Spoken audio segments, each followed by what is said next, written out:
Alors on reprend Bezrat Hashem. Donc, le Kitzur Shulchan sur le chapitre 1er, donc les règles relatives au lever du matin. Et dans ce chapitre, eh bien, on va voir donc les règles relatives au brachot. Donc je vous rappelle qu'ici, on était dans ce qu'on appelle le grand premier chapitre, c'est-à-dire donc tout ce qui concerne le début de la journée. On avait vu les règles relatives au brachot, et ici il y a 11 paragraphes. On était au 5e.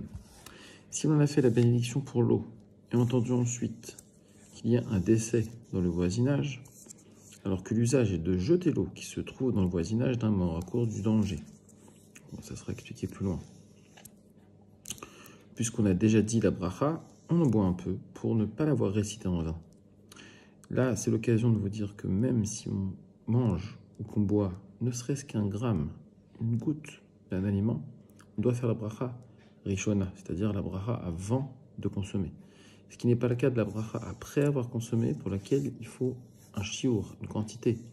Donc soit un révite, c'est-à-dire 86 ml pour un liquide, soit un kazaït, c'est-à-dire 30 grammes pour un solide. Mais avant de manger, quoi qu'il arrive, un petit quantité machérou, il faut faire une bracha. Et là, on a fait la bracha. Et il se trouve que l'eau, on apprend qu'il y a eu un mort.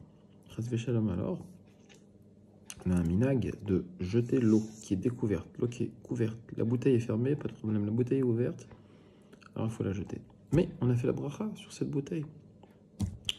Alors comme c'est un minag, juste un minag, de ne pas boire cette eau, mais qu'on a fait une bracha, et c'est de braïta, de ne pas dire le nom d'Hachem en vain. On a dit le nom d'Hachem, Baruch ata Hachem, Elokeinu mecholam, Shakol niyem dvaro. On a dit le nom d'Hachem, alors on est obligé de boire. Il n'y a pas à se faire de soucis à cause du danger. En plus, on en boit vraiment un minimum. Car celui qui observe un commandement ne connaîtra pas le mal. Après en avoir bu un peu, on jette le reste.